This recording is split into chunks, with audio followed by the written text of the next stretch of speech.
Clement of Rome, Letter to the Corinthians Alpha, Episode 7. Neois te metria kai semna noein epitrepete, gunaixin te en amomo kai semne kai hagne, sunedese panta epitelein parengelete. Ster gusas kathe kontos tous andras heauton, en te to kakoni te supotages, huparkusas takataton oikon semnos oikurgein edidaskete panu sophronusas. Clement now continues in his praise of the Corinthians and their behavior. And the young men, neois te, neois is masculine, plural, and dative, it's a substantive adjective. And the young men, metria kai semna noein, measured things and righteous things, to think upon, you were commanding, epitrepete. This verb epitrepete is from epi, trepo. Its second plural, imperfect indicative, and active. We see, first of all, the first principal part upon which the imperfect is built. We see an augment here, the epsilon, and the secondary active ending. So we might say, you were commanding the young men to think upon, to ponder, te metria kai semna, things that were moderate and things that were righteous. Gunaixin, the women, and this also is going to be the indirect object, so it's feminine, plural, and dative, and the women, te, kai, in a blameless, en amomo, and a reverent, semne, and a chaste or pure, hagne, conscience, sunedese, all things, panta, epitelein parengelete.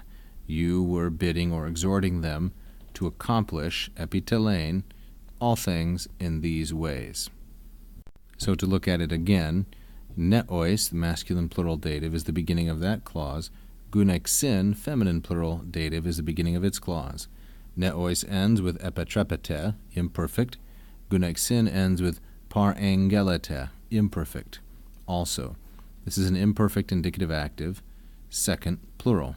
You were exhorting the women, epitelein, to accomplish all things, epitelein panta, in these ways, in a conscience, sunedese, that was blameless and reverent and chaste. Now, gunaixin, in addition to meaning woman, gune, can also mean wife. And this is no doubt what it means here. So, exhorting your wives to do all these things, etc., loving stergusas, their husbands, tous andras, appropriately or fittingly, kathekontos. Kathekontos is an adverb. Tous andras is the object of this participle, stergusas, and heauton is feminine, plural, and genitive, their own husbands.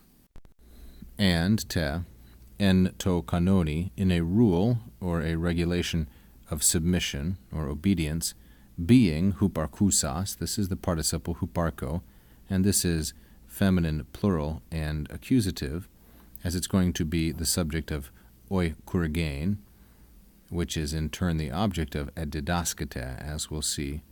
So, being in the rule of obedience or submission, that they are huparkusas, you taught them edidaskete. This is an imperfect like parengelete and epitrepete, second plural, imperfect indicative active. You taught them oikurgein, to oversee their household, to work in their house, oikurgein, all things, ta, that belong to their household, kata ton oikon, to do that semnos, reverently. This is a word we have seen before here, semna, and in fact we saw it in the previous passage. It's an important word for Clement, semnos, with reverence. Teaching them also panu sophronusas, to show discretion, to be discreet or wise, panu, very much or with respect to everything. This is an artist's rendition of Corinth in the time of Paul. Here, just off of the bema, seat of judgment, along the south stoa, there are the shops of the tent makers, and Paul may have himself worked in one of these shops while staying in Corinth.